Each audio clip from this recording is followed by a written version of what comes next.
안녕하십니까 여러분, 정국현입니다. 잘 지내셨죠? 얼굴을 좀 크게 해달라고 그래가지고 얼굴 이렇게 크게 한번 해보겠습니다. 요즘 장마철이라서 굉장히 날씨가 좀 습하고 햇빛을 좀 볼 수가 없는 것 같아요. 그래서 약간 좀 다운될 수도 있는데, 그럴수록 더 규칙적으로 운동하시고 건강한 생활을 할 수 있도록, 긍정적인 마음가짐을 가졌으면 좋겠습니다. 예. 얼굴이 너무 크지 않나요? 이쪽. 오케이. 네, 자, 오늘은 트레이닝 빈도에 대해서 한번 알아보겠습니다. 프리퀀시라고 하죠. 우리 지난 시간에 이제 말씀드렸지만, 운동 처방의 기본적인 요소, 그죠? 네 가지 하면은, FITT 그랬잖아요. 그래서, 제일 처음 나오는 게 이제 빈도입니다. 빈도, 그 다음에 I는 강도, 그 다음에 T는 운동 시간, 그리고 나머지 또 T는 운동 유형, 그렇게 볼 수가 있다 그랬죠. 자, 빈도 한번 알아보겠습니다. 그러니까 빈도는 얼마나 자주, 그런 이야기거든요. 자, 빈도, 프리퀀시, 운동 적응의 정도와 비율의 중요한 역할, 적절하게 조절되면 오버트레이닝이 예방될 수 있다. 그래서 빈도가 너무 높거나 혹은 또 빈도가 너무 낮거나 그래도 안 된다는 이야기죠. 그래서 빈도가 너무 높게 되면은 여러분들 잘 아시는 오버트레이닝 되게 되고, 오버트레이닝 되면 이제 그 근성장에 방해가 될 수 있는 그런 요인들이 많고, 그리고 뭐 두통이라든지 또는 구토, 무기력증, 입맛이 없어지고 이런 것들이 올 수 있고요. 또 오버트레이닝 반대로 언더트레이닝이 올 수도 있습니다. 언더트레이닝은 신체적인 어떤 그런 반응은 적지만 근성장 자체가 되질 않는 거예요. 강도 수준이 못 미치기 때문에. 그래서 이 빈도를 잘 조절을 하셔야 되는 게 굉장히 중요합니다. 자, 일반적인 건강을 목표로 할 때는 최소 주당 3회 정도, 주당 3회. 요거 이제 일반적인 건강 목표입니다. 그러니까 운동선수라든지 좀 특별한 어떤 그런 건강에 대한, 피트니스에 대한 목표가 있는 분은 달라질 수가 있겠죠. 주로 요 이제 노인분들, 또는 근력이 굉장히 약한 분들, 초보자분들, 그런 분들이 주당 3회 정도 하죠. 그러니까 하루 하고 하루 오프, 하루 하고 하루 오프, 하루 하고 하루 오프, 이런 형태로 하게 되겠습니다. 자, 그렇다면 보디빌더는 주당 6회의 트레이닝을 합니다. 이렇게 하는 게 가능한 게 바로 요 분할법이죠. 제 채널에 분할법이 있으니까 혹시 못 보신 분들은 다시 한번 보시고 참고를 하시면 좋겠습니다. 그래서 분할법을 함으로 해서 일주일에 6회 정도 트레이닝이 가능한 한 거고, 사이사이에 적절한 휴식을 가능하게 하는 것입니다.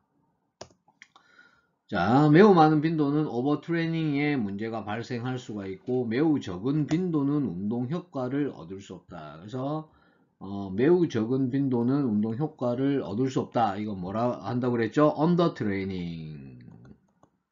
언더 아머가 아니고 언더 트레이닝이라고 합니다. 그래서 너무 많아도 문제가 되고 너무 적어도 문제가 된다. 그래서 적당한 수준을 아는 것이 굉장히 중요합니다. 자, 표로 간단하게 나타내면, 자, 적정 강도를 이제 원하는 거죠. 근데 적정 강도에서 너무 강도가 낮아지면은 언더 트레이닝 올 수 있다 그랬어요. 그래서 언더 트레이닝은 적정 강도에 못 미치기 때문에 근성장을 이루기가 힘들다. 그러니까 이거 이제 운동 강도보다 운동 빈도라고 봅시다. 그죠? 저빈도라고 봤을 때 일주일에 하루 이틀 해가지고 그 근성장이 일어나겠어요? 안 된단 말이지. 그러니까 일주일에 또 7일 하시는 분이 있어요. 그러니까 일주일 내내 웨이트 트레이닝 하시는 거라. 그러니까 이런 것도 너무 장기화되면은 오버트레이닝 될 수가 있다. 그래서 오버트레이닝 되면 가장 문제가 근성장이 이루어지지 않는다. 그리고 이제 두 번째가 뭐냐면, 약간의 근성장이 있다 하더라도 구조물에 부상이 올 수 있다. 인대라든지 건이라든지 타격이 올 수가 있단 말입니다. 그래서 회복할 수 있는 시간을 꼭 가져줘야 되겠다. 여기서도 우리가 중용을 이야기하고 있네요. 중용. 예. 자, 다음에 휴식 간격입니다. 요거 여러분들 조금 알아두시는 게 좋을 것 같아요.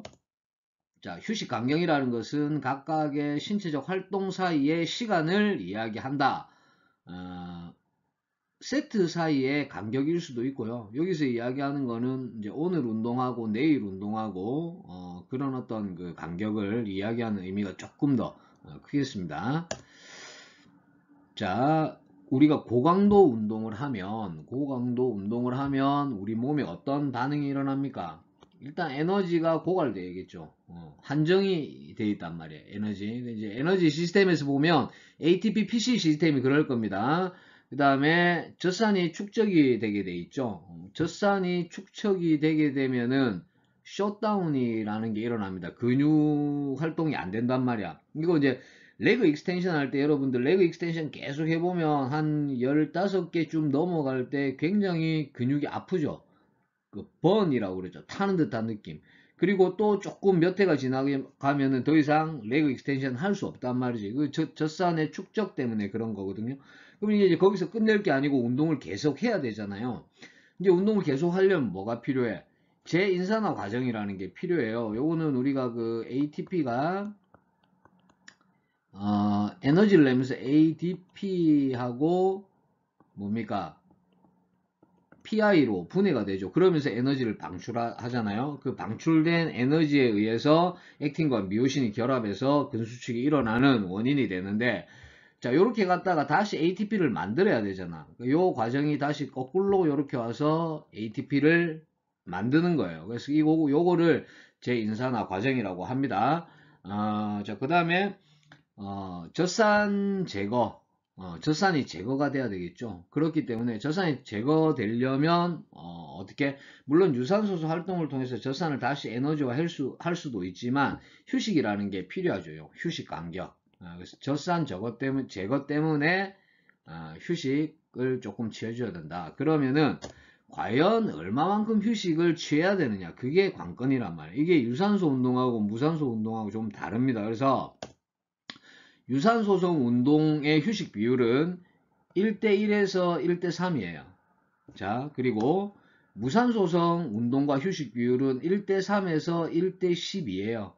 그러니까 유산소성보다는 무산소성의 휴식 시간이 훨씬 길다라는 것을 볼 수가 있죠. 이게 뭐냐면 운동 강도가 높으면 휴식 시간도 길어진다. 그래서 정적인 어떤 그런 상관관계를 가지고 있다라고 보면 됩니다. 그래서 예를 들어 보면 1마일 왕복 달리기 7분 동안 했을 때 휴식 시간은 최소한 러닝 기록과 동일해야 돼요. 그 다음에 무산소 같은 경우에는 스쿼트를 5회로 15초 만에 수행했을 때 이때 휴식 시간은 2분 이상이 된다. 그러면은 15 곱하기 8 하면은 120초가 나오죠. 120초가 나오죠. 이거 이제 2분이 되는 거죠. 그러면은 지금 1대3에서 1대12까지 시하라 그랬지. 그럼 요거는 지금 몇 대 몇이에요? 1대8 정도 된단 말이죠.